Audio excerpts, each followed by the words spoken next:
Émission des maîtres ascensionnés, Mère Akasha, 12 novembre 2021. Le fait de cultiver une plus grande intégrité de son identité spirituelle est un choix conscient. Je vous salue, cœur bien-aimé d'amour. Mère Akasha, du grand soleil central de notre univers, est avec vous aujourd'hui.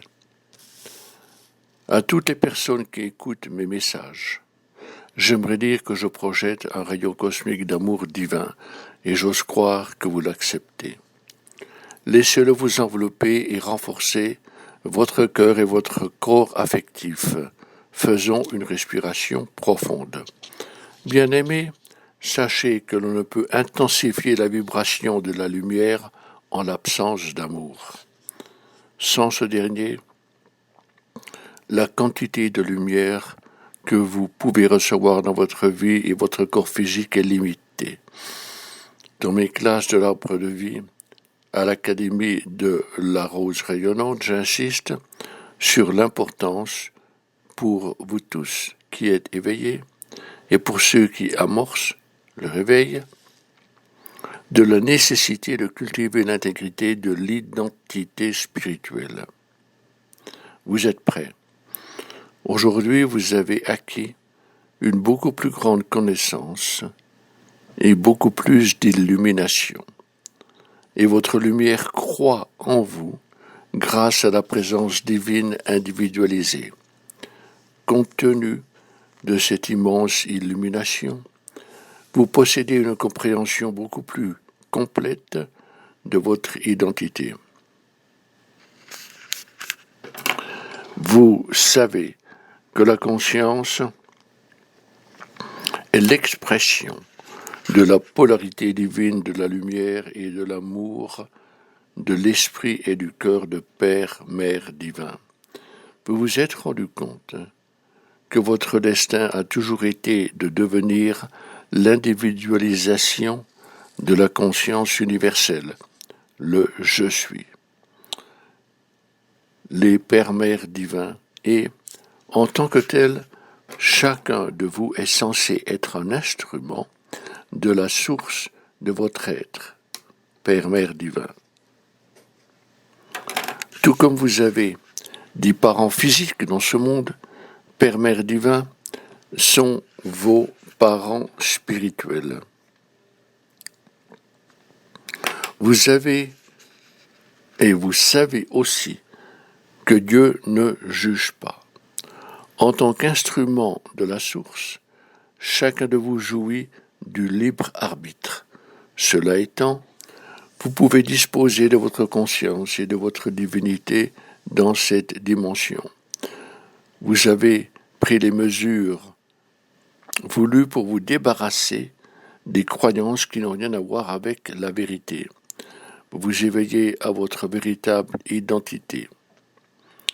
Vos études et méditations aidant, vous avez reconstitué votre magnifique relation divine avec votre source et ainsi préparé la voie vers la conscience divine, l'état le plus élevé de votre conscience et de votre source, qui est l'état individualisé, magnifique. Cœur bien-aimé, eu égard aux tribulations du monde, il est impératif que toutes les personnes éveillées deviennent de purs canaux, des instruments de conscience divine.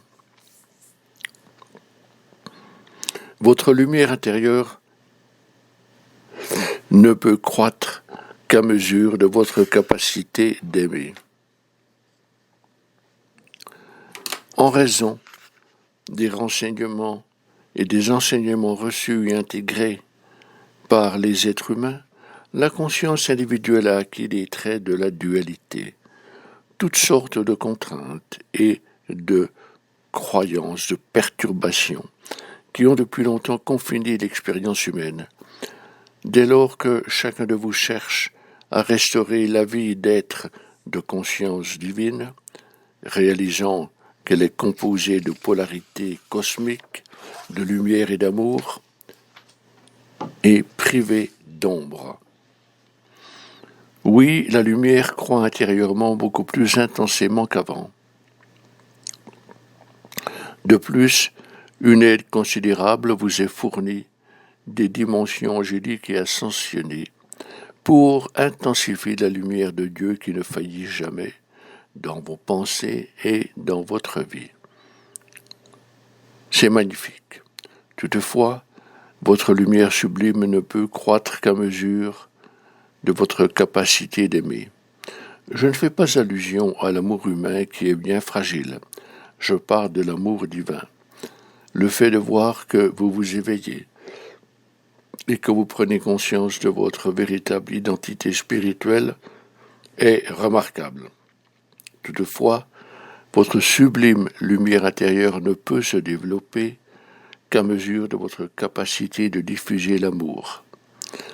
Ainsi, le sujet que je vous abordez aujourd'hui est le facteur amour, un aspect de la conscience divine. En vous acheminant vers le grand éveil, vous comprenez qu'il est vital que chacun de vous cultive une plus grande intégrité spirituelle. Cette démarche veillera à ce que vous ne sombriez plus jamais dans l'état de conscience altéré. L'intégrité à laquelle je fais allusion consiste à savoir que vous êtes sur la bonne voie en tout temps, même quand personne ne regarde. Je vous demande d'être conscient qu'il faut prêter une plus grande attention à la nécessité de cultiver une plus grande intégrité spirituelle. Cette décision aidant, vous ne tomberez plus jamais dans les bas états de conscience humaine. Par contre, vous allez continuer à atteindre vos états naturels de conscience divine comme prévu en vertu de vos sources divines. Le fait de cultiver l'intégrité de la spiritualité exige l'amour divin.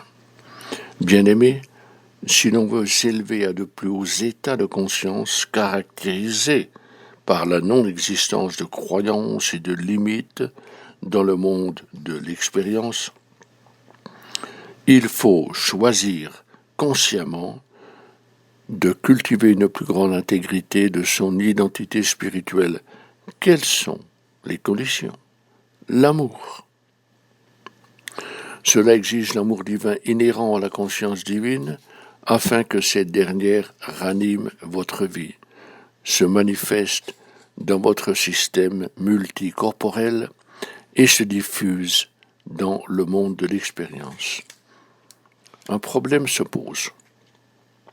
Les êtres humains ont perdu la capacité de canaliser adéquatement l'amour divin. Dès lors que chacun étudie et médite sur son amour divin et aspire à devenir un canal d'amour divin, et étant donné que cette vertu est absente en vous, en votre monde et parmi l'humanité, vous devrez créer un moyen d'accès.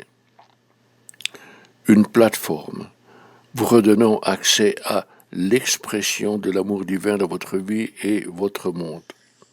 Moi, Akasha, me rends compte que chacun de vous a la faculté d'aimer, de générer l'amour. Toutefois, trop souvent, l'amour que vous générez ou recevez est compromis par vos croyances ou votre capacité d'aimer, par les très difficiles expériences et traumatismes qui ont jalonné votre vie. Imaginons plutôt un amour joyeux. D'une part, l'amour humain, fruit de la conscience humaine fragmentée, de l'autre, l'amour divin. Je vous signale cela tout simplement pour que vous compreniez que toute dualité dans votre conscience et expérience a affecté votre aptitude à aimer, à recevoir et à générer l'amour dans votre monde. L'amour divin, celui-ci provient de la plus haute source de votre vie, de votre essence. L'amour divin est la moitié de la conscience divine. La lumière divine compose l'autre moitié. L'amour divin dont je parle contient et retient son infinie perfection et infini pouvoir en tout temps. Cela devrait être votre héritage divin naturel, la sorte d'amour que vous étiez censé exprimer et recevoir dans votre existence.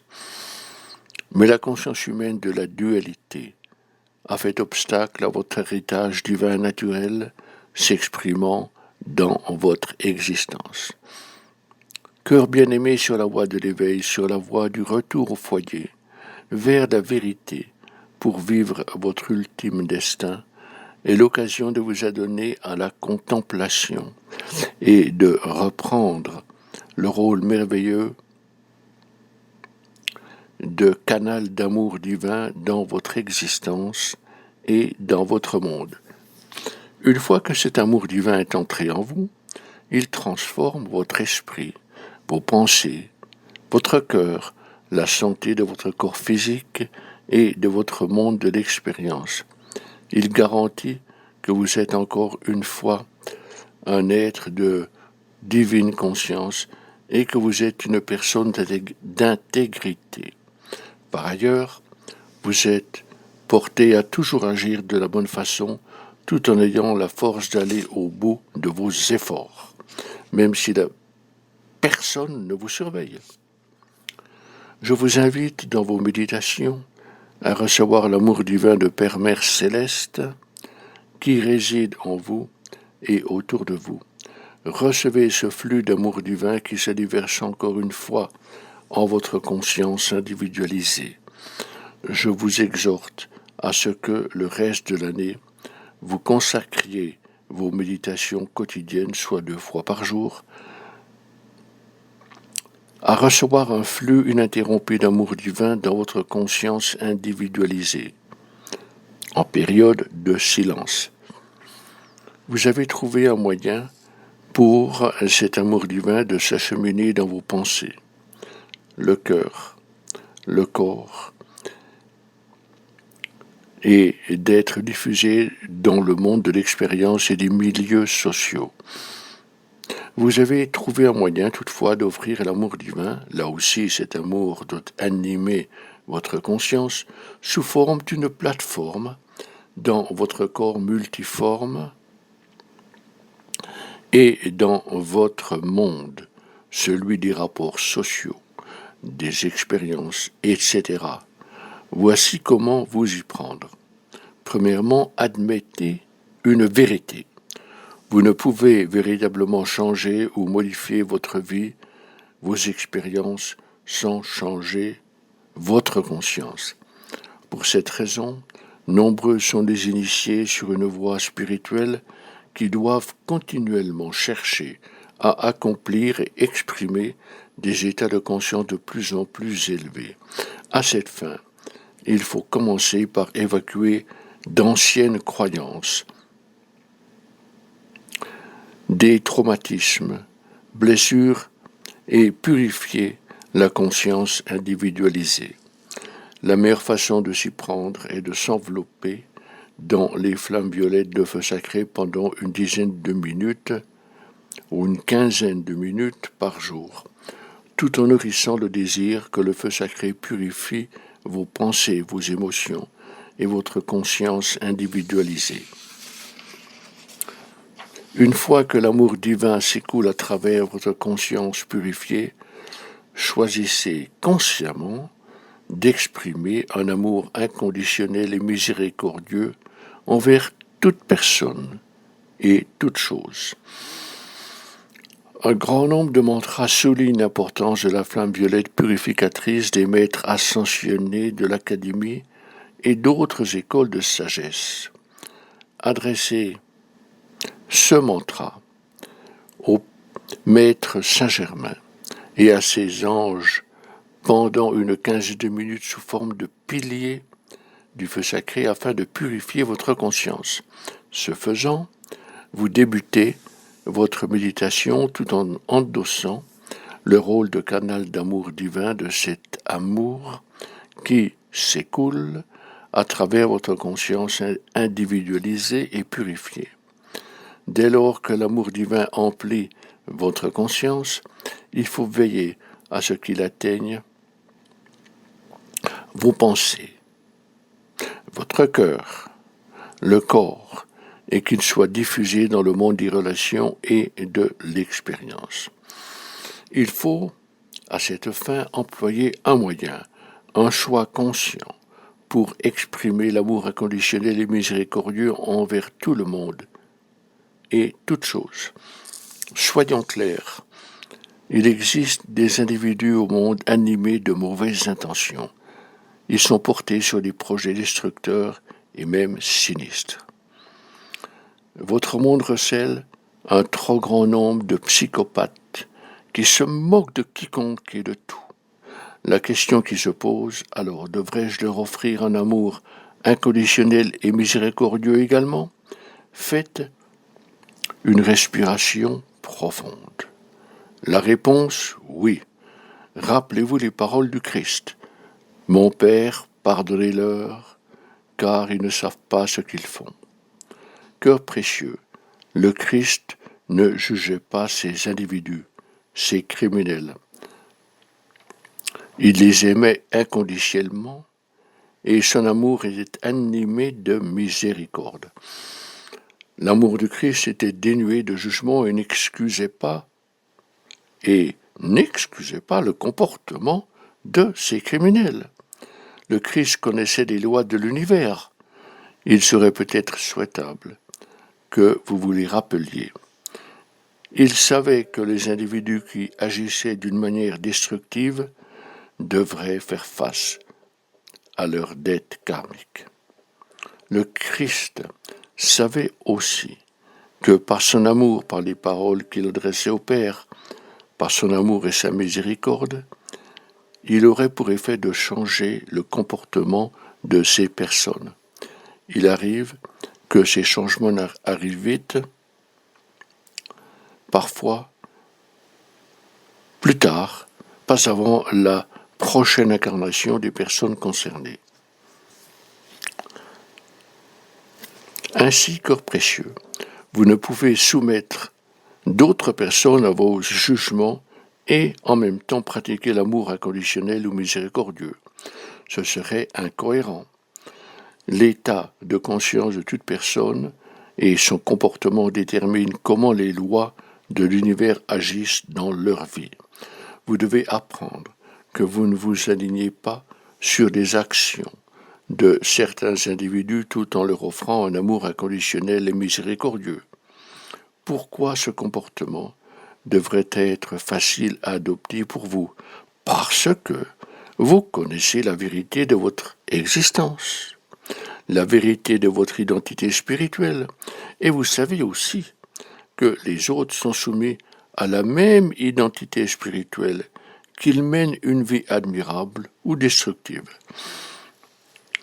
Le moment est arrivé de vivre conformément à l'amour inconditionnel et miséricordieux, quotidiennement. Souvenez-vous, cœur bien-aimé, que la majorité des êtres humains ignorent qui ils sont. Ils ne connaissent pas leur identité spirituelle ou la source de leur existence, alors que vous la connaissez. S'il devait y avoir une occasion de mettre en pratique l'amour inconditionnel et miséricordieux, eu égard à tout ce qui se passe dans le monde, le moment est bien choisi.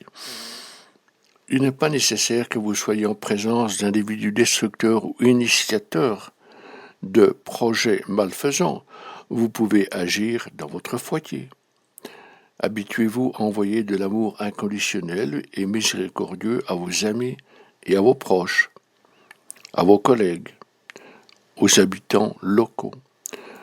Songez aux personnes responsables de crimes contre l'humanité et prenez quelques instants pour leur offrir votre amour inconditionnel. Sachez, bien-aimés, que vos actions prouvent que vous n'approuvez pas les comportements négatifs. Vous connaissez la vérité et votre attitude est la suivante.